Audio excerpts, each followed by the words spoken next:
Okay, it's the new edition of the WPIAL Blitz Show.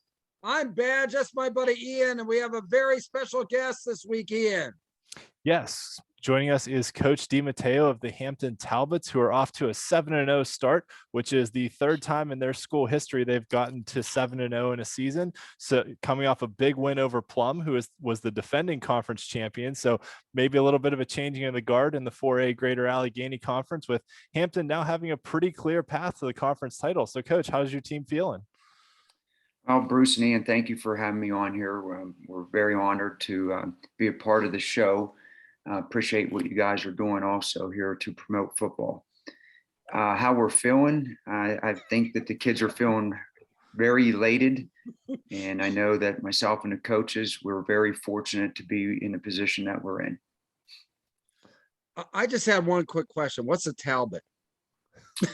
My understanding, it's an extinct dog. If I had a choice, it would not probably be the mascot that I would have picked. But you know what?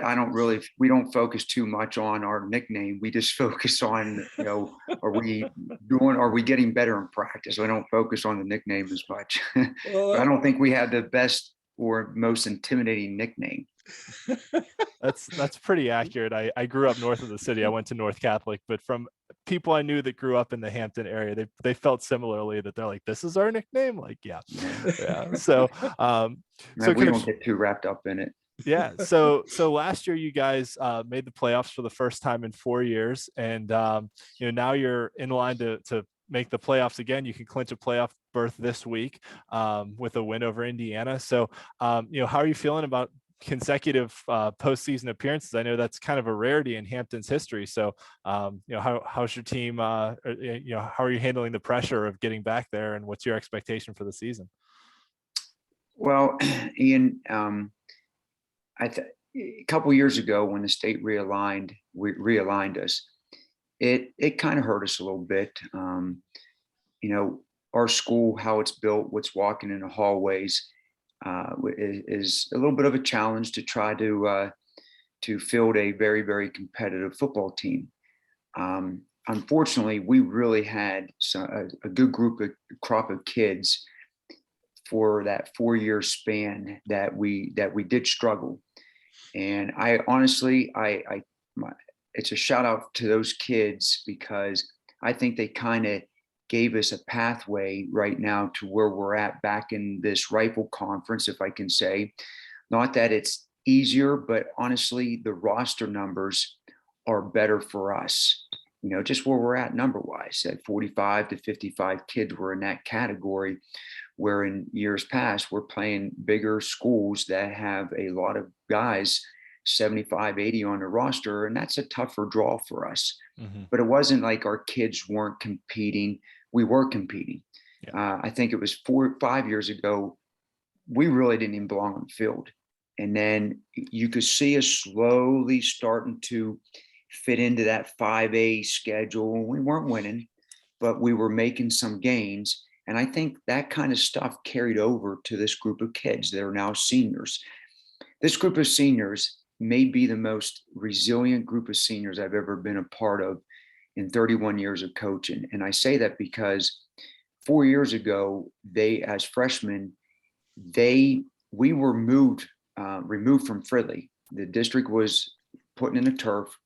So we lost, and we had that distraction. We lost Fridley, we lost the turf. We were on the grass, dealing with weather, dealing with practicing on grass, dealing with trying to find a place to store our equipment. So that was a challenge for those kids as freshmen. Then as sophomores, again, the district, we had some things done in the weight room. So that was a disruption, but in positive ways. The district was trying to make some upgrades. And then last year was COVID. And now this year we had a change of school time, and which put us back an hour. So at the end of the school day, it's been an adjustment. So I've been so happy and pleased with how our seniors have responded throughout their career.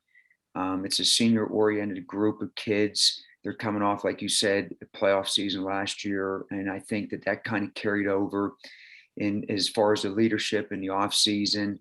And again, like I said, we're blessed. We take one day at a time, one game at a time. We don't try to get ahead of ourselves, because I've been in both spots. I've been when we've been losing, and we've been down the road before. We've had some groups where we were close to going to the semis at Hampton. Yeah. And this is just one of those groups that is a special group, and I like to try to hold on to them as long as we can. Yeah. Yeah. It's very much when you have a turnaround like that, obviously it's the kids, but it's the community too, isn't it? I mean, it's the support that you're getting from families and the community that really aids in moving a team forward, isn't it?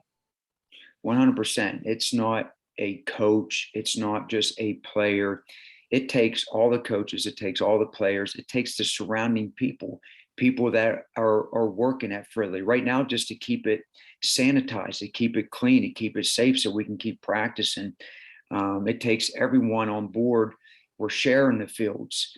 There are times where this year we've had to split the field in half just because of the circumstances that we're under, where the soccer boys and girls were on one side, we're on the other side. Is it a perfect world? No, not by any means, but no one's whining about it. We just try to line up, get better, and hopefully we can continue to do all that stuff. But now you're right. And then in the student body, there's the other thing too that you mentioned that is pretty cool with our place. And I think obviously winning helps breed winning. But our soccer programs, both boys and girls, they are doing a phenomenal job. And hopefully they continue to do well in the WPIALs. And our boys go to the soccer games and they cheer them on in the student section. And then the student section, they come to the Friday night football games. And our little spot in Friday night, our little nugget that we have in Hampton, there's a lot of people to come to the games. So it really feels pretty cool. And we have a house that sits up on a hill. They blow this train whistle every time we score. The place erupts. I'm very fortunate and happy to be a part of what we're doing right now. And so they've been doing plenty of that this year. I mean, your ground game has been incredibly impressive, which is really a testament both to the slate of running backs you have and the guys in the trenches blocking for them. I was looking at the stats. You've got 6 players averaging over 6 yards a carry. I mean, that's really impressive. Yeah, I don't really have a comment. I'm just kind of blown away myself. I would not want to defend that. I know that. And talk about your lines too, because both offensively and defensively, I mean, obviously the line's clearing holes for the running backs, and then defensively, you guys have been really shut down too. What's amazing about our line is offensively, we average under 200 pounds. Wow. Yeah, and we're a 4A school. But where they make up in the lack of size, they have good heads on their shoulder, meaning they know their assignments, who they're blocking, how they're blocking it. We call it the who-how method, and they help each other out, and they really haven't had a lot of mental mistakes. So the football IQ is definitely there for us, and they're quick. I will say that we are a very fast team, so it's just nice to watch their energy and how much how fast they run around. Our backs, again, it's just multiple of backs, and it's kind of a neat thing. Even though we have one football, they have been really doing a good job of supporting each other with that one football, because there are games where some guys get the ball more than others. And there are games where some guys have a lot more yards than the other, and no one's whining about it. And that's just a testament to them. We as coaches don't allow it. We have some great receivers, but we don't throw it as much as maybe they would like, but they never say it. And, it's just, we call them wide blockers instead of wide receivers, because they're out there blocking. And it's just, I don't know, it's just kind of working for us, and hopefully it continues that way. Yeah, continues is the right thing. You kind of got a smattering of impressive wins, but you got a couple of close wins in there too, which is really, I think, what you're going to need, down the stretch. You're going to need the fact that these guys have faced pressure situations and, come out of it. But, since this is kind of a, obviously you made the playoffs last year, but, this year you're obviously a favorite. How different is it for you mentally to keep that team grounded when you're having such success? Well, first of all, going back to the couple of the games that were close, those were good character builders. And I think everyone that goes through them, I think it helps you out down the road in the long run. As far as kind of keeping our heads, each week we always have new challenges. Some week we're playing the WPIAL's best quarterback. Some weeks we're playing one of the best running backs. Sometimes we're playing an undefeated team, which we've had not this past week, but the previous 2 weeks. So each week is a new challenge. We kind of have like a little bit of a new theme to kind of boost our energy, our morale, and the excitement, because they're still teenagers, they're still high school kids. And although it may be a little corny and quirky for some, I think when these kids are done and they turn our age, they can always look back and hopefully they could say that, hey, we had a lot of fun with some of the things that coaches were trying to bestow in us and trying to get us excited. We're a big Rocky fan club, and we pull out some stuff there and kind of live through it at times. And hey, whatever we can do to have fun, we'll do it. Yeah, it's funny you made mention of that. There's so much a team here locally. My buddies at Governor Mifflin pulled that out a couple years ago and actually used it as motivating to beat Harrisburg. Like the Russians cut and it's a bad one. I mean, stuff like that. I mean, there are so many things out of Rocky that you can use. So anyway, I just thought I'd throw that little Rocky thing in there. So go ahead, Ian. So I think we've pretty much covered everything that I had on my list. Thank you so much for taking the time to join us. We really appreciate it. Best of luck to you guys the rest of the way. You've had big win after big win here. Like you said, you faced, Caden Olson from Armstrong right at the beginning of the year, who was one of the top passers last year, and then Hayden Teska at Greensburg-Salem and shut him down a couple weeks ago, who's been one of the top passers this year. And then you had Plum's strong rushing attack come in last week. So you guys have really shut down everyone you face. It's been an impressive team to watch. And, I've said from a distance, I've really enjoyed, following the results and watching the highlights that I see. So yeah, congratulations on the success so far, and hopefully get to carry it on into the playoffs pretty deep. I appreciate it, guys. All right, thanks a lot, man. Hey, hopefully we'll get you on in the playoffs. Okay. Okay. Thank you. Yeah. All right. Thanks a lot. We'll see you later, Coach. See ya. Take care now. You too. Wow. I mean, what a great, how many great stories, I mean, do we have to go through in this show? It seems like every week there's always a great story of a team coming through adversity. Obviously, I had to ask the question on a Talbot. You know what I mean? Just like a, break the ice thing. But gosh, I mean, you talk, you listen to Coach DeMatteo there, and, from the outside looking in, you don't get that whole picture of all of the things that they've had to overcome to be successful. Yeah. And I will say I did slightly misspeak in there when I said that, back-to-back playoff appearances were somewhat of a rarity. So, they did make the playoffs 11 times in 16 years between 2000 and 2015, but before last season, they hadn't made it since the move to 6 classification. So it was their first time in 4 years. Prior to the move, they had made it 3 or 4 straight years from 2012 to 2015 in AAA. And they also had a run of 4 straight years from 2003 to 2007, plus a semifinal appearance in 2009. So they've had some success, but never won a WPIAL championship, never even been to a WPIAL championship game. So, being off to a 7-0 start is a great start to the season.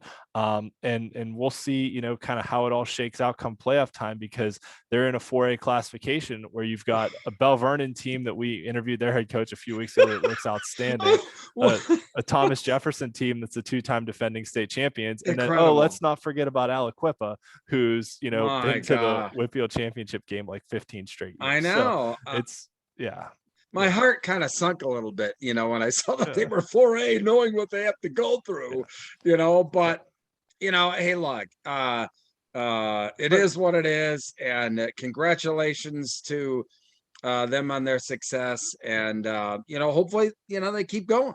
Yeah, well, and really too, I mean, that semifinal appearance in 2009 was their only semifinal trip in school history. So even if they can get that far, it's a historic season, right? That winning a playoff game or 2 would be a historic season for them. So they are having a historically good season. and they've Yeah. come back from, obviously, it sounds like, some adversity, Yes. to get where they're at. So these victories just have to taste that much better, don't they? Yeah. Oh, absolutely. And then, like you said, made a great point about winning all those close games, that does pay off come playoff time, because they know how to win.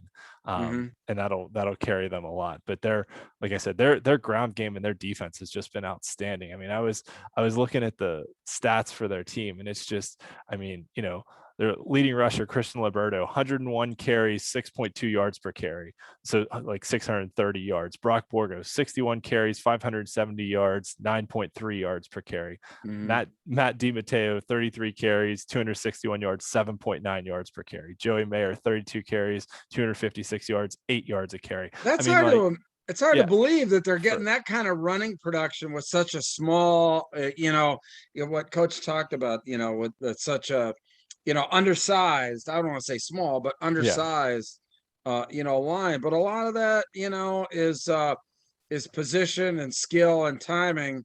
But that's only going to take you so far. I mean, when you're up against guys like TJ and Bell Vernon, who's really got some real size up front. Well, and I think it goes back to like what we talked about a lot with why I'm missing last year when they played in the championship game against Central Valley, that they just didn't make mistakes. Like, they may not have been the biggest, the strongest, the most physically gifted kids, but they just didn't make mistakes. And that's what Coach DeMatteo talked a lot about, was that being assignment sound and, smart, heady football players, and just do your job, execute your assignment and don't make mistakes, and it'll take you a long way. All right. Yeah. Well, I think you got control, man. I think you do. All right, here we go. And here we go. So thank you, everyone, for joining us. If you found us on YouTube already, you know how to find us. You can follow us on Twitter and Instagram, which we're starting to use more. And we have a Facebook page now too. So page. Wow. Yeah, I need to add it to here. So it's just WPIAL Blitz on Facebook as well. Yeah. So good stuff. I mean, we've had a lot of good comments, a lot of nice people out there, and me personally, I want to thank everybody for all the fans of the show. And don't forget, you can always subscribe and like us on YouTube there at the SSP Network. So don't forget that either. Yep. So some big results this past week. We had a rainy Friday night where we got a lot of games started, and then some thunderstorms rolled through. Some got finished on time, some got delayed and didn't finish till almost midnight on Friday. And then some, had kind of a 2-day game where they got delayed Friday night and then had to restart on Saturday morning. The biggest and most impressive win of the week was in 6A, where Mount Lebanon defeated Central Catholic, and really, I mean, they handled them. It wound up being one of those 2-day games that Central Catholic returned the opening kickoff for a touchdown, and then Mount Lebanon scored the next 21 points until the rains hit in the mid-third quarter.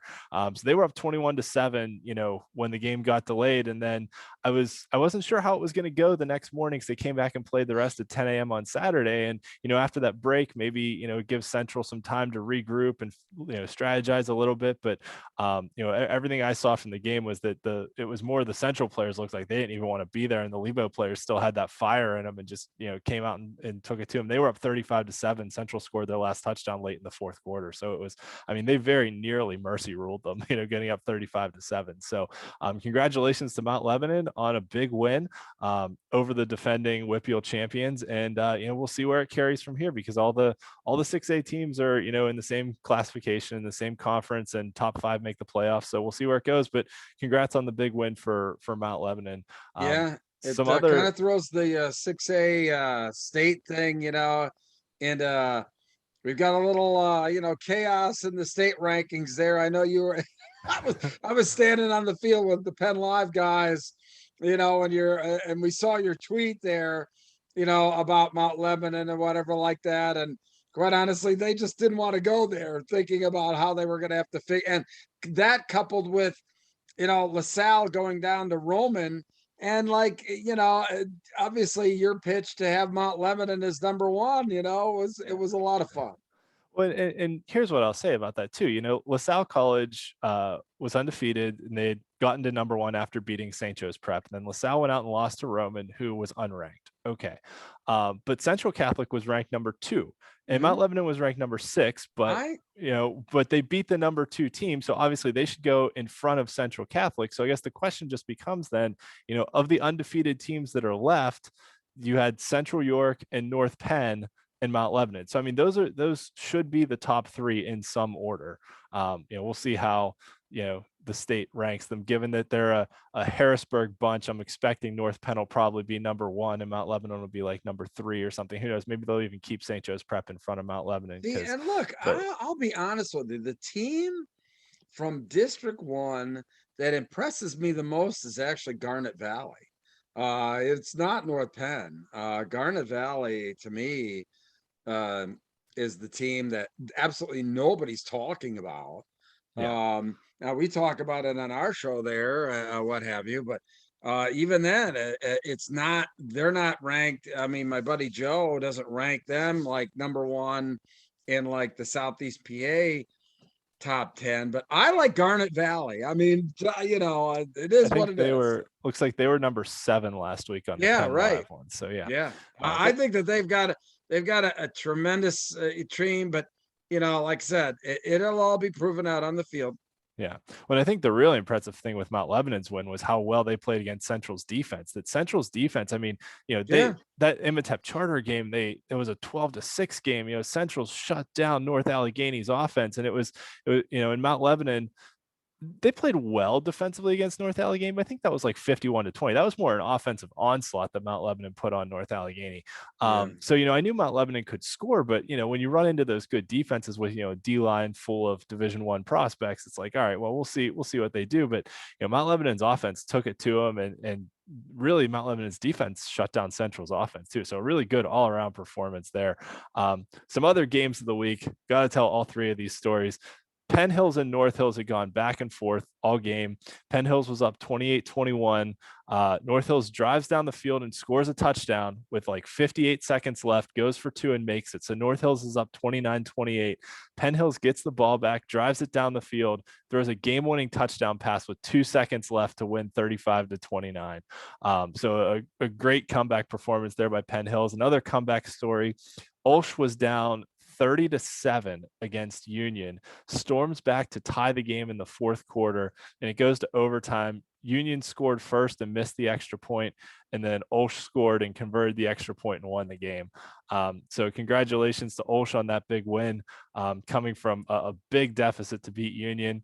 Canon-Mac and Seneca Valley were tied at 14 at the end of regulation. Both of them kicked field goals to start overtime, and then the second overtime, Seneca Valley scored first and then got an interception in the end zone to end Canon-Mac's threat. So anytime you get a double overtime game, that's certainly worth talking about as well.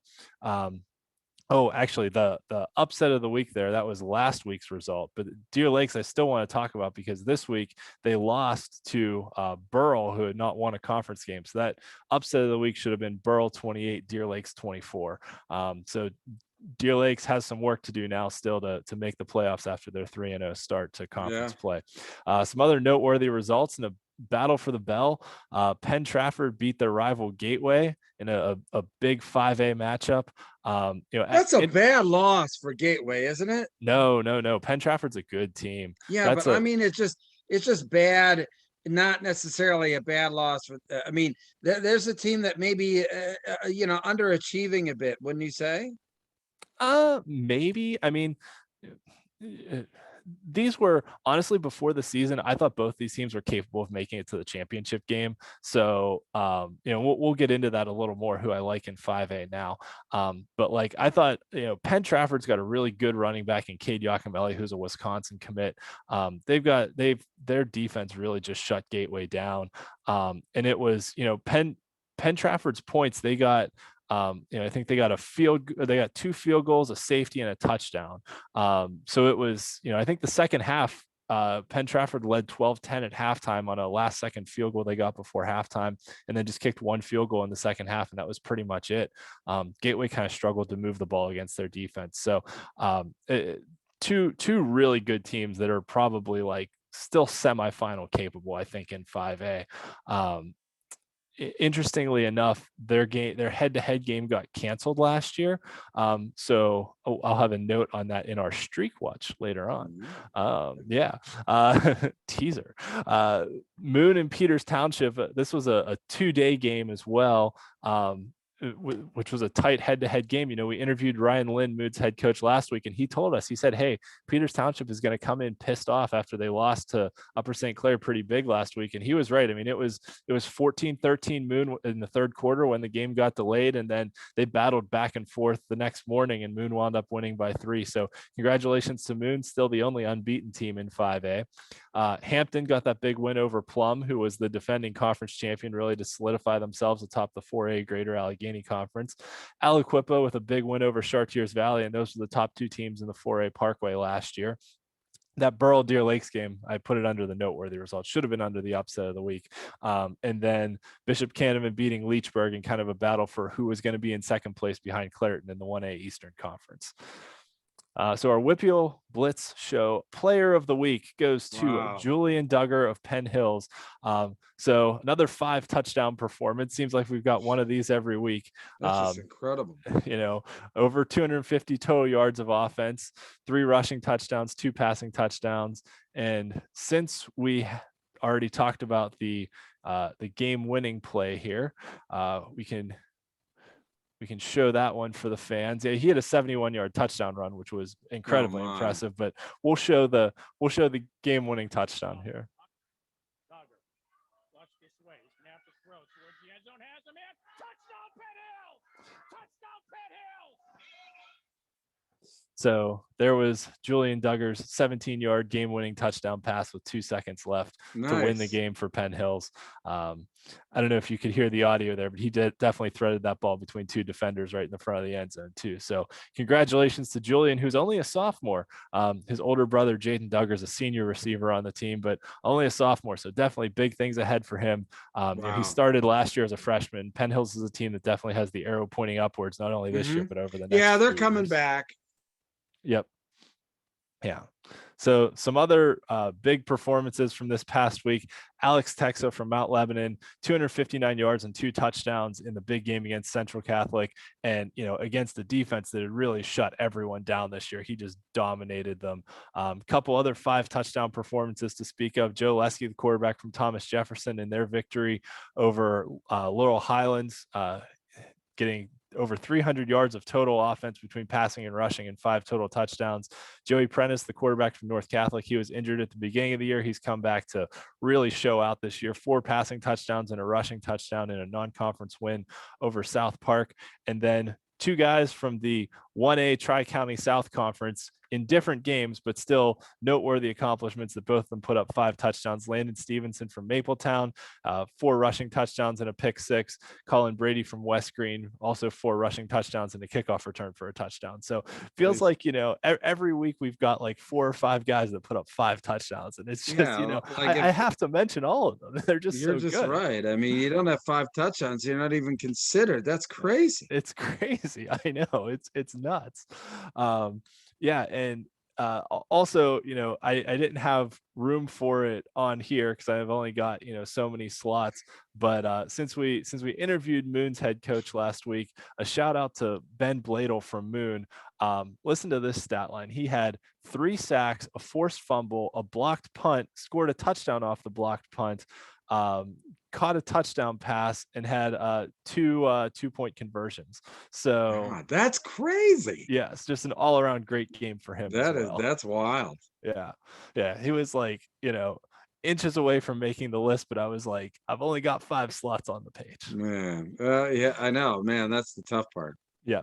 So our best stories of the week, should note that the WPIAL is partnering with the Greater Pittsburgh Community Food Bank to do a food drive, over the next couple of weeks. And there's 2 ways that people can get involved. They can go on and just donate, and it's kind of a competition between schools. So you can choose the school that you want to donate towards their cause. All the money goes to the food bank, but you just choose the school that gets the credit for it. And they're doing collections at games all weekend, this weekend and next weekend. So right now, Moon is in the lead. And actually, interestingly enough, when I looked over this, I was like, oh, Moon's in first. We interviewed their head coach this year. Seneca Valley, we interviewed their offensive coordinator. They're in third, and then Union's in 5th, and we interviewed their head coach too. So still early in the donations. We'll put a link in the post on our on steelcityblitz.com for how you can donate there. And then another great story. last summer, Sonny Anderson, a star receiver for Aliquippa, was tragically injured in a drive-by shooting. And, doctors said initially he might not walk again, but he's been doing a lot of physical therapy. He's starting to walk, which is awesome for him. But Chartiers Valley, who was their opponents this week, did a fundraiser for his cause. Wow, that's great. And raised $1,800 for him. So nice. So there's also a GoFundMe out there for that. So I'll add the link there too. Just wanted to tell those two stories, because it's, it's people doing good things for other people, right? Chartiers Valley, it's their opponent. They didn't have to do something for him, but they did it for, they raised money for the kid. It's awesome. Yeah. So speaking of our streak watch, all of our active winning streaks pretty much. Wow, not a lot of red this week. Not a lot of red this week. The active winning streaks all continued, although I will note that the only team that carried over streaks from last year were Central Valley, who won the state title, and then Moon, who missed the playoffs but won their final game of the regular season last year. So everyone else's streak is just from this season. There's 11 remaining undefeated teams. None of them lost this past week, so they're all still carrying on. I think the WPIAL has the most undefeated teams remaining of any district in the state. Yeah, and the reason is because they all just play themselves. So, I don't know what else to say. Yeah. And then of the active losing streaks, we had a bunch of those fall over the last couple of weeks, but Beth Center's win over Charleroi was the only one that ended this past week. And so, Elwood City now has the mantle of the longest losing streak in the WPIAL. But on the conference side, the conference winning streaks was what I wanted to talk about. So Penn Trafford had a 17-game conference winning streak, with their last conference loss was in 2018 to Gateway. And then Gateway had a 9-game conference winning streak, and their last conference loss was in 2019 to Penn Trafford. But they didn't play last year. So both of them carried those conference winning streaks all the way into this season when they played again. And as we saw, Penn Trafford came out on top.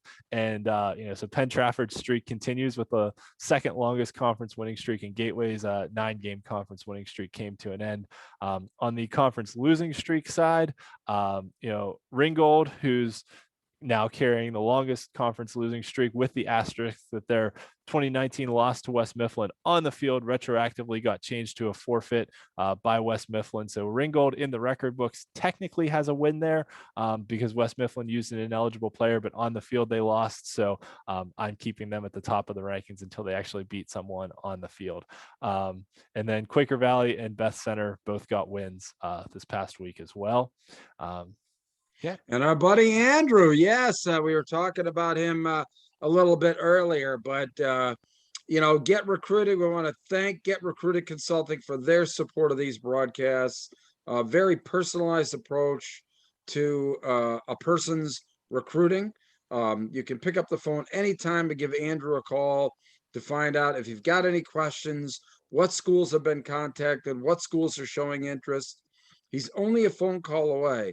GetRecruitedConsulting.com. If you have any questions, just give him a call, even before you sign up or after. 570-428-2872. Give Andrew a call. He'd be glad to share with you his knowledge of how to recruit, or how to take the approach of recruiting your son or daughter, if they play football, because he's strictly recruiting football. But how to the approach to take. So GetRecruitedConsulting.com. Yeah. Okay, so we did get a couple fan questions this week, so thanks to Spencer Lynn. So he asked, at this point in the season, who are your picks to win the WPIAL titles in 1A through 6A? So I thought, we're kind of at the midpoint of the season, so this is a good time to take a look back and see how my preseason predictions were shaping up. So I actually put my preseason predictions over here in the left-hand column, and kind of how they're shaping up with kind of what I think is going to happen as of right now. So in 6A, I'm sticking with my preseason prediction of Mount Lebanon over Central Catholic. Timely, they just beat them this past week. In 5A, I thought Gateway Gateway was my preseason pick to win it. As of right now, Pine Richland and Moon look like the best two teams. And Pine Richland seems to really be finding their stride. So I wouldn't sleep on Pine Richland winning 5A in the WPIAL again this year, although I think there's a lot of other good teams, and we'll talk about that in a minute too.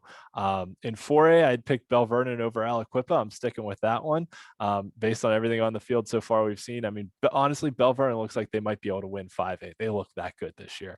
And Aliquippa looks really good too. And Aliquippa, I mean, they're just working in a freshman running back, Sequai Hayes, who ran for, I think, 3 or 4 touchdowns this past week after running for 2 last week and almost 200 yards. So, they just keep going to the well and finding the rich players. get richer. Yeah. In 3A, Central Valley looks like the team to beat, maybe not only in the WPIAL, but possibly in the state. I know there's some other good ones out there, and why I'm missing in North Schuylkill, but Central Valley looks really, really good once again. They just got their quarterback Matt Merritt back from an injury, so they're lighting it up again. In 2A, I shifted my prediction a little bit. I think Sarah Catholic and Stowe Rocks are still the 2 best teams in 2A. Laurel looks really good so far. I thought they'd be good. They've exceeded my expectations a little bit. But I still think they're the best 2. But I think based on what I've seen on the field, I switched my pick to being Stowe Rocks over Sarah Catholic, but I think they're still the best 2 teams in 2A. And then in 1A, I still think Clareton's the best team, but Bishop Canevin has been super impressive, and Rochester looks really good too. But I think Canevin looks better as of right now. So I might change that pick up a little bit too. But I still think Rochester is a semifinal capable team. Not sleeping on Rochester. I just think Canevin's been a little more impressive. And I am sticking with my bold prediction from the beginning of the year that Leechburg will make the playoffs and end their 32-year postseason drought. Okay. That was a bold prediction. Yeah. And then another question, who are your top 8 in 5A going into Friday night? And this is incredibly difficult. So here's what I did. We talked a couple weeks ago about how I had, the regular WPIAL standings have this Gardner points formula, right? Where, you get 100 points for every win, and then you get 10 additional points for every win that your opponents have, but it only counts conference games and conference wins. I've kind of factored that out to include all games. And then also factoring in different classifications. So if you beat a team in your classification, it's worth 100 points, but up or down 10 points. So if like a 5A team beats a 6A team, it's worth 110 points plus however many wins that team has. Or if they beat a 4A team, it's only worth 90 points. So I scaled that out and ran the numbers, and then I divided by how many games played, because there's because it's varied because of cancellations. Right. So I have that formula that I call the Gardner Points Plus. I've also run the District 3 formula calculations for how their power rankings formula works, and then just looking at results. So if we look at these all side by side, my Gardner Points Plus formula puts Moon, Penn Trafford, Pine Richland, Kiski, Peters Township, Bethel Park, Upper St. Clair, and Fox Chapel as the top 8. The District 3 formula, once again, has Moon as the top team. Flip-flops Pine Richland and Penn Trafford at 2 and 3. The District 3 formula does not like Kiski's results so far, but they do like what Peters Township, Upper St. Clair, Fox Chapel, Bethel Park have done. So the difference here is they have South Fayette ranked. So, we've talked about just how good that Allegheny 6 conference is.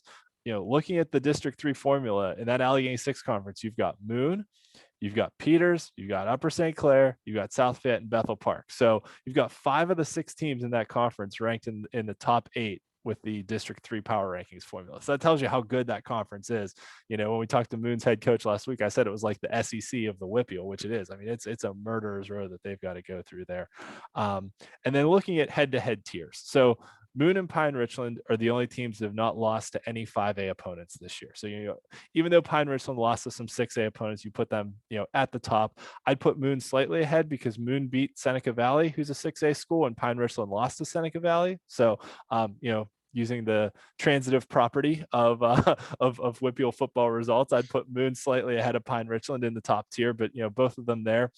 In the second tier, these are teams that they've all beaten teams on lower tiers, but they've all beaten each other too. So Penn Hills beat Upper St. Clair. Upper St. Clair beat Peters Township. Peters Township beat Penn Trafford. Penn Trafford beat Gateway, and then circling back, Gateway beat Penn Hills. So, these are teams that have all kind of beaten each other, kind of in that middle of the pack right now. And then the third tier of Bethel Park, Fox Chapel, and North Hills, all have wins over teams kind of in that lower tier. So they've beaten, your Franklin Regionals, your South Fayettes, your Kiskies, your Woodland Hills, Shaler. So those are the teams kind of in the third tier that I have right now. And Kiski, who started the year 5-0, has 3 wins against 5A opponents, but they didn't quite make my list because they have losses to both Fox Chapel and North Hills. So I was like, Kiski's wins are over Franklin Regional, Latrobe, and West Allegheny, who also are kind of on the lower tier. So I'm like, okay, they beat 3 lower tier teams, but they've lost to 2 teams in this tier 3 group. So I'd have them on the next tier down. So I realized I listed 10 teams here in my tiers, and the question was top 8. So, Moon, Pine Richland, Penn Trafford, Gateway, Penn Hills, Upper St. Clair, Peters Township is 7. Pick one out of the next group for the 8th best school. Maybe Bethel Park, maybe North Hills, maybe Fox Chapel. We'll see how the rest of the year plays out. Fox Chapel and North Hills are in the same conference, have to play each other. So we'll see how it all goes. But don't sleep on Woodland Hills either, putting together a run. Honestly, if I was looking at teams, I would seriously consider putting Woodland Hills up in there as well. They've lost to teams kind of in the upper tiers, right? They lost to Moon, they lost to Penn Hills, they lost to Penn Trafford, they lost to North Hills, but they're capable of making a run too. So thank you very much for the question, because 5A is really hard to sort out right now, and it's going to be very interesting to see how it all shakes out come playoff time. So speaking of playoffs, everyone's into conference play now, and different numbers of teams qualify for the playoffs based on the size of each conference. So just as a quick rundown of how the conferences are shaking out, the standings are set up by conference record only. I know that's a pet peeve of yours, followed by head-to-head results, the Gardner points that I already talked about, which only take into account conference play, and then the WPIAL tiebreaker points, which is margin of victory with a maximum of 10. It doesn't, like I said, my opinion really doesn't much matter. It just matters that all the teams are being judged the same. So, yeah. And with how many teams make the playoffs, it's not like a good team's going to miss a good team shouldn't miss the playoffs, but we'll see. And they're not going to miss the playoffs in the WPIAL. So, well, perhaps in one conference, but I'll talk about that in a minute. So in 6A, Mount Lebanon got that win over Central Catholic, and is now still the only unbeaten team in 6A. Still has a game against Seneca Valley, so they haven't quite clinched the conference title yet. They can clinch a playoff berth with a win this week against Norwin. So, the rest of the conference, 5 teams are going to make the playoffs here. I still think, Mount Lebanon, Central Catholic, Seneca Valley, Canon-Mac, and North Allegheny are the best ones of the group. Baldwin's started 0-5 and won 2 in a row, so they've gotten themselves back in the conversation. But the problem for Baldwin right now is they've lost head-to-head games against North Allegheny and Canon-McMillan here, the 2 teams right in front of them.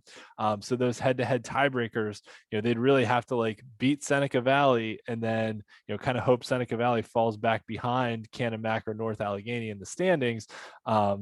And Seneca Valley just beat Canon-Mac this past week. So those head-to-head results are not looking good for Baldwin, but good for them for kind of turning it around and righting the ship a little bit too.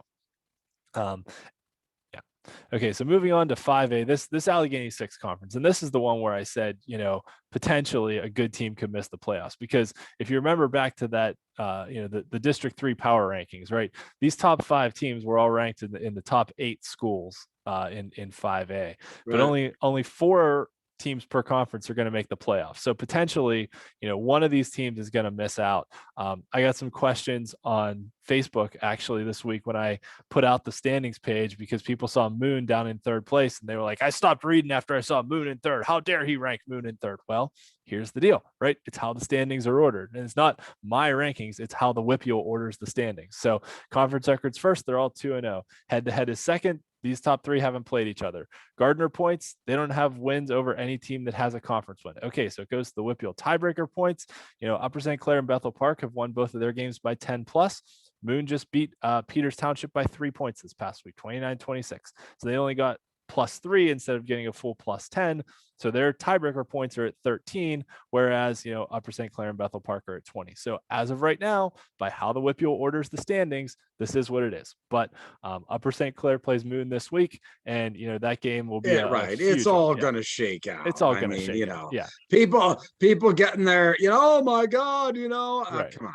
I mean, that's why they're all in the same conference there. So yeah. So, we'll see what happens. And, 4 of these teams are going to make the playoffs. So one of these teams that started 0-2 is going to bounce back. I would say right now it's probably either Peters or South Fayette. West Allegheny lost not only their star quarterback to injury, but a couple other players too have been injured, which is a shame too, because he was a really good baseball player. Gavin Miller's his name. He is an Auburn commit for baseball, and he got injured and might have to miss some of the baseball season now in the spring. So that's really unfortunate for him. Hope he gets well soon. So yeah, that's how that's starting to shake out. In the Big East Conference, Penn Trafford kept their hold on the lead atop the conference with their win over Gateway this past week. Woodland Hills got a win over Franklin Regional to get their first win since week 0. But like I said, they should be right back in the middle of the pack. And Connellsville is, they're the worst team in 5A. I mean, I can just say it. They're the only winless team in 5A. So it's a struggle for Connellsville right now. But this conference, 4 teams are going to make the playoffs. Penn Trafford and Gateway will be fine. I think Woodland Hills is the 3rd best team. So it's really going to come down to that Latrobe Franklin Regional game this week that could decide who makes the last spot in the playoffs. Obviously, Latrobe still has to play Woodland Hills.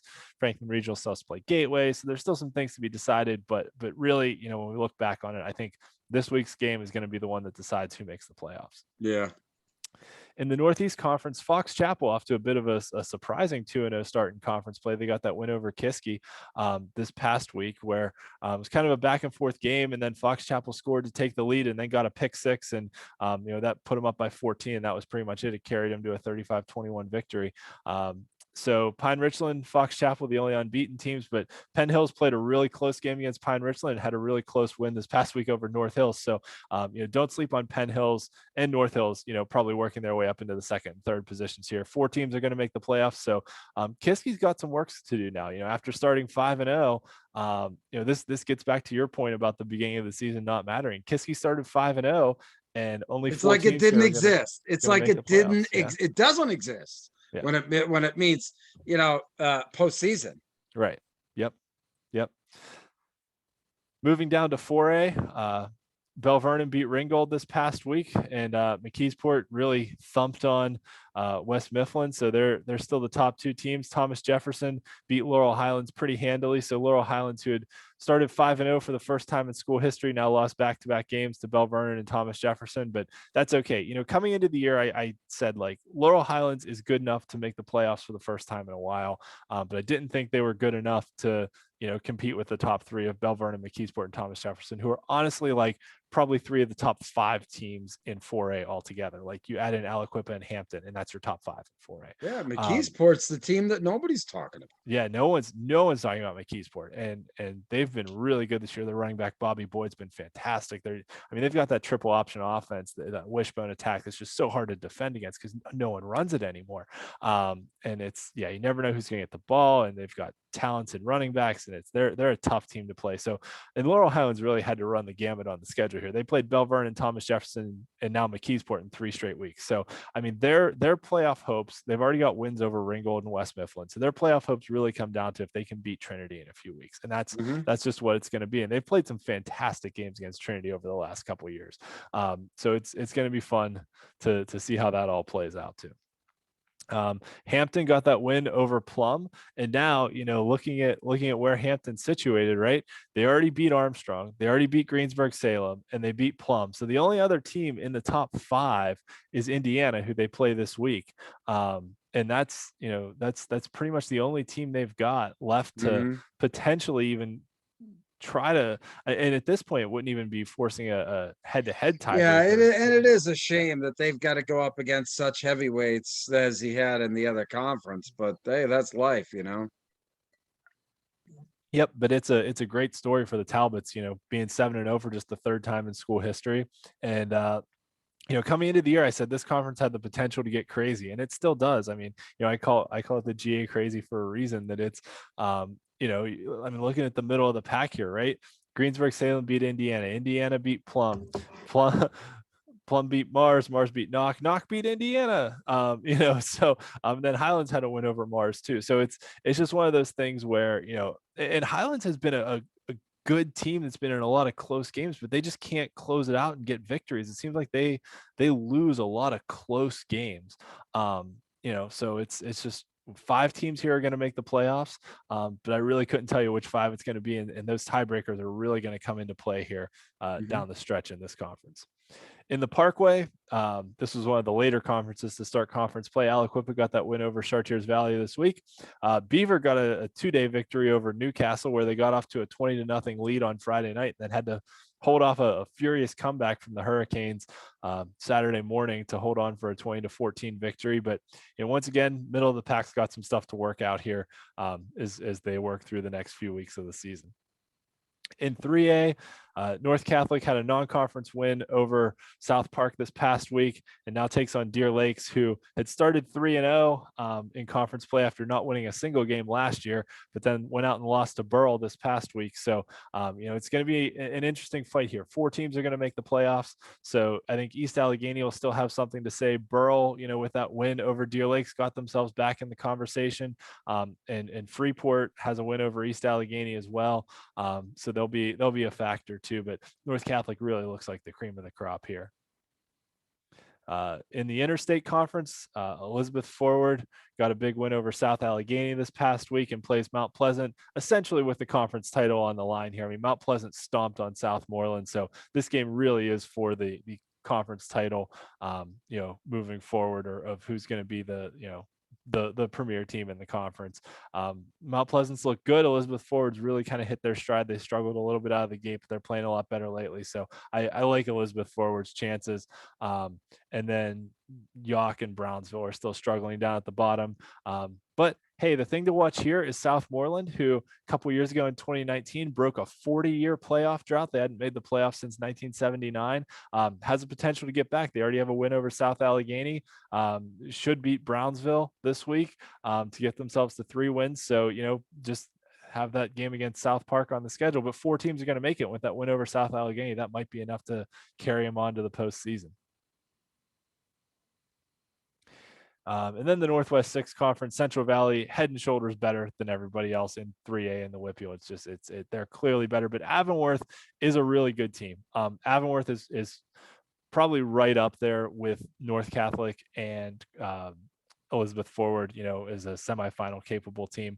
They're just not in the same class as Central Valley. I mean, Avonworth's been playing really well, but just not nearly as good as Central Valley is. And then Quaker Valley beat Hopewell this past week. So now we've got a situation where 4 teams here are going to make the playoffs. So potentially, like Quaker Valley and Ambridge, who both have wins over Hopewell, their head-to-head game in a few weeks could potentially decide the last playoff spot. Because I think Keystone Oaks is better than both of them. I think Keystone Oaks will move up to 3rd. Yeah, I get that. I mean, it's like, so, it gives them one more game. I mean, you know what I'm saying? So they're, yeah, that's the tough part. Is I know that you're trying to dramatize it or whatever like that, but it just means that they're going to play one more game before their season ends. It is, but also consider, I mean, think of it this way though, right? Ambridge hadn't won a conference game since 6 classification started in 2016. Ambridge hadn't won a game. Would they just snap like a 24-25 game losing streak? Might have been longer than that last week.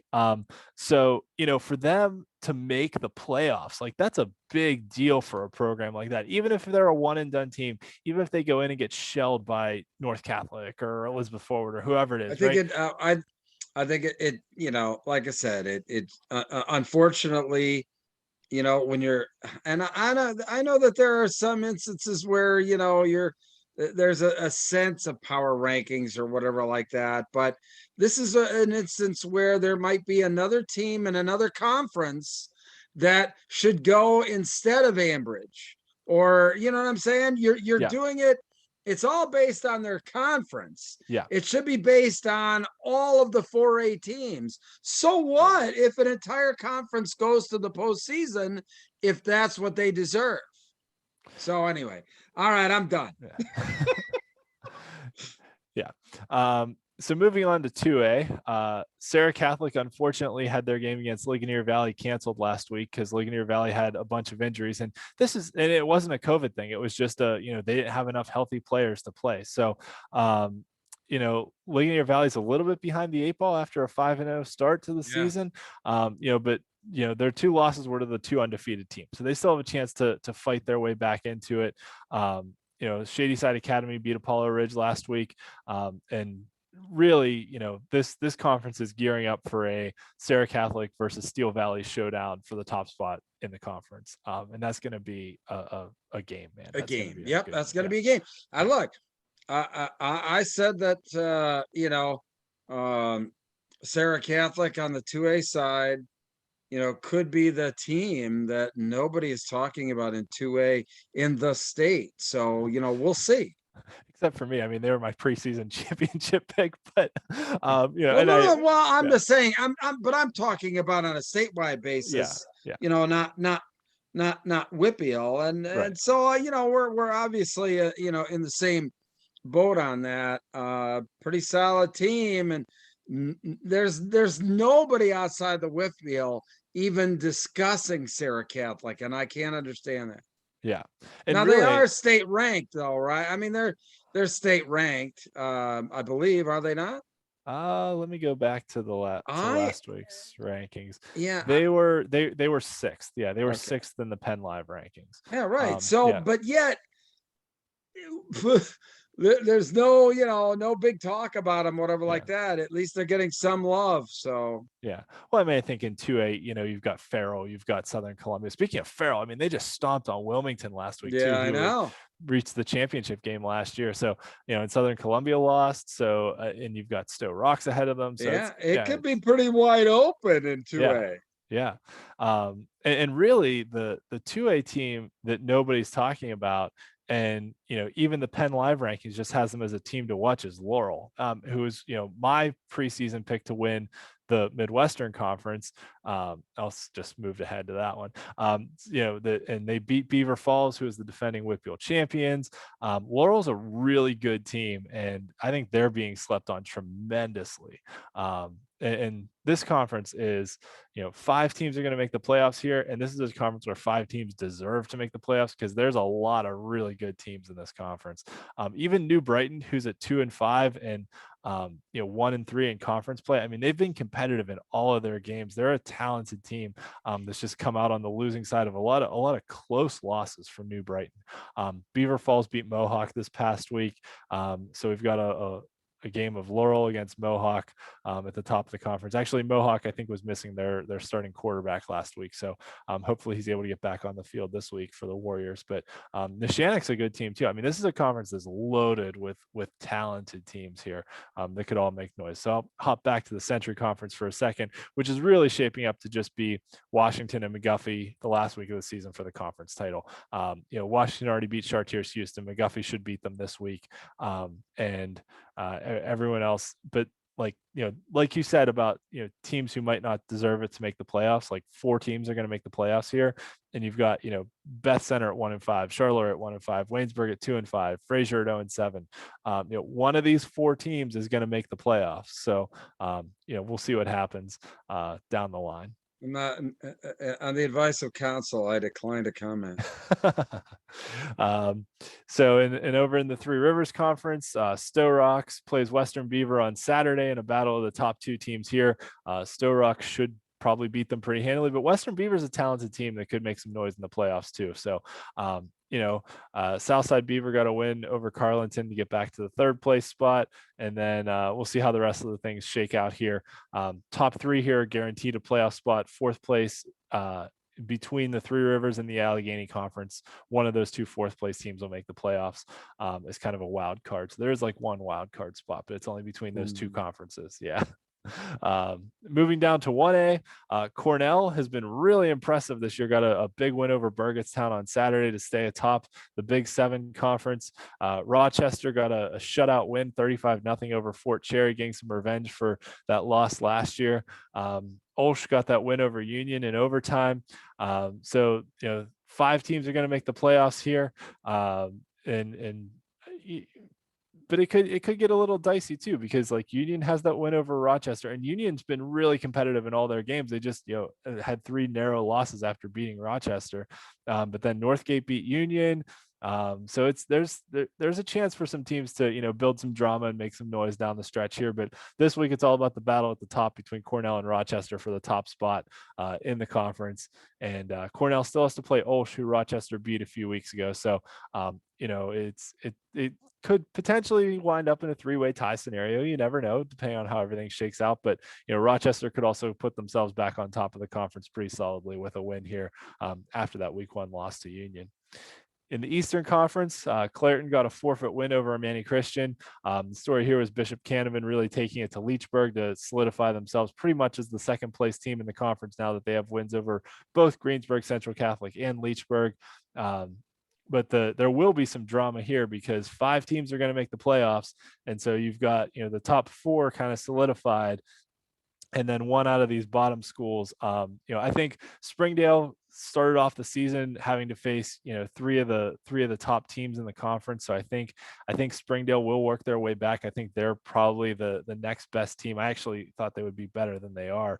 I actually thought they might be better than Leechburg, but I was really wrong about that. But nevertheless, I think Springdale's good enough to make the playoffs, and the other 3 are kind of down at the bottom. But we do have a matchup of Greensburg Central Catholic against Clairton, which could throw the top of the conference into a real loop because, Clairton beat Bishop Canevin beat Greensburg Central Catholic. So if GCC can come around and beat Clairton, then you'd have a 3-way tie at the top. But yeah, I know. I just, I'm just saying it's possible. I'm right? just saying,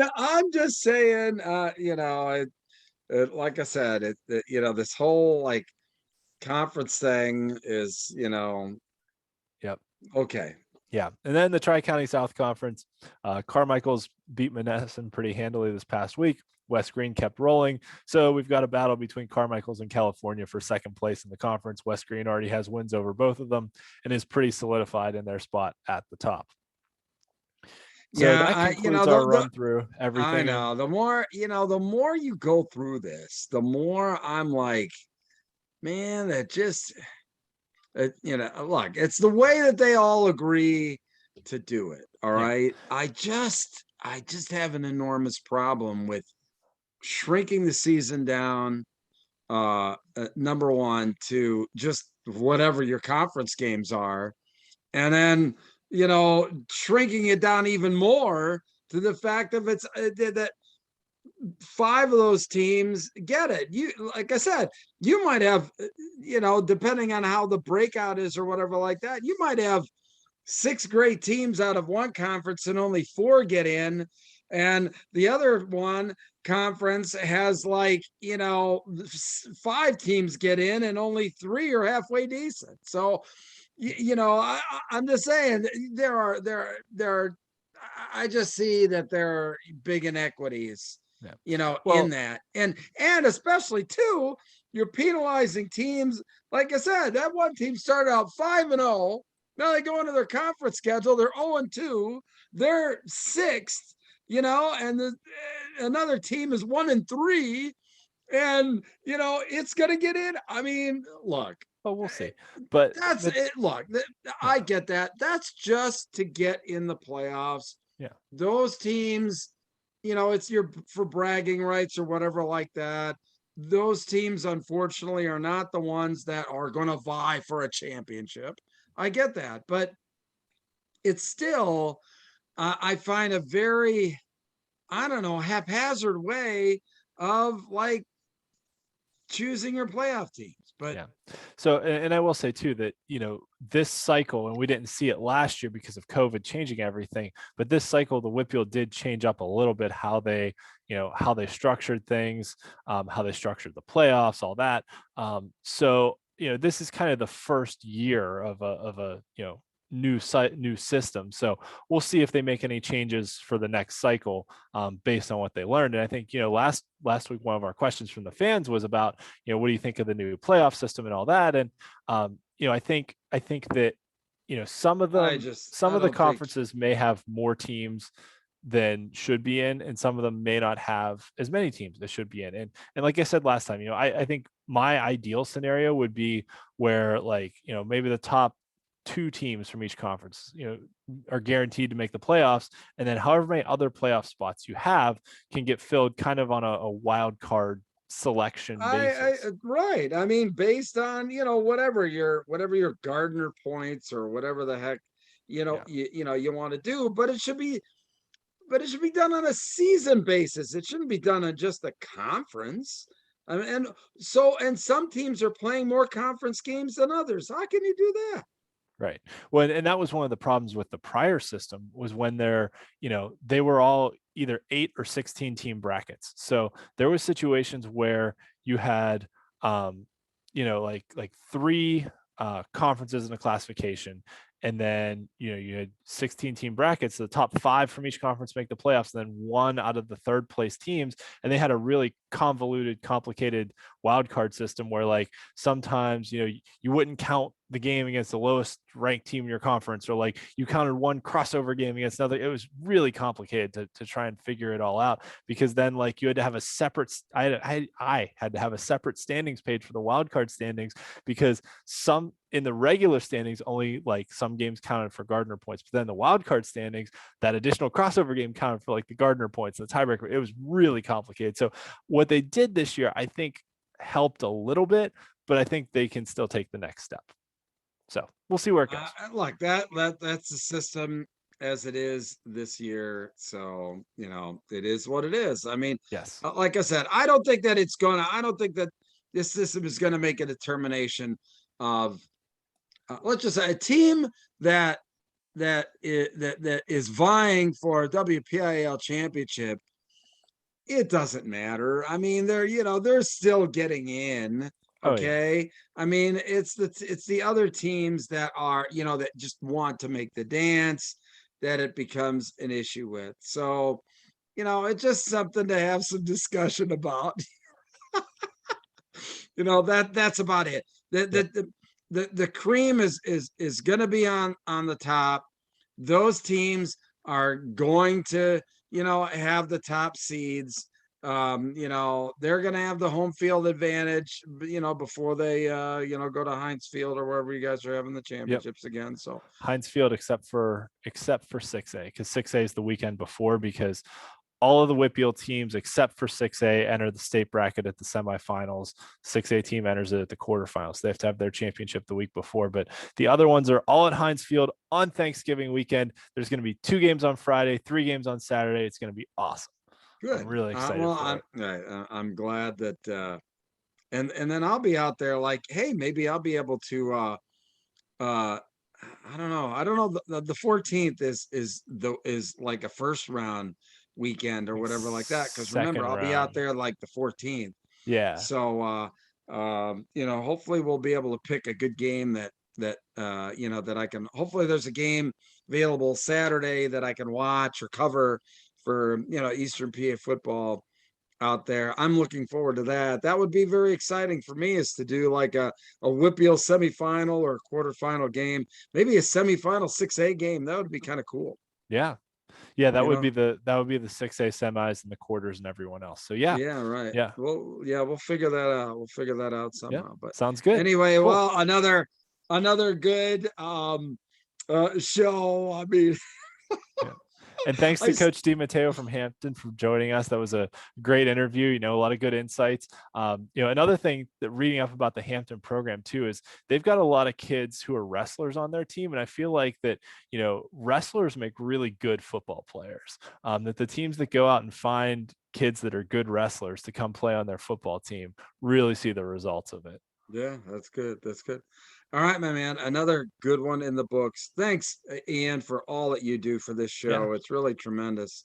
And hopefully the fans like it. I think that, we have I think a very good core group of fans that watch every week, and we're trying to grow it here. Obviously, you're doing a great job on social media, and we'll keep trying to grow it. I mean, that's really the key thing. So, Yep. we're kind of flopping around here, but hey, listen, Yep. thank you very much, everybody, for joining us this week. We'll be back next week with another WPIAL Blitz show. For Ian, I'm Badge. Hey, we'll see you on the flip side, everybody.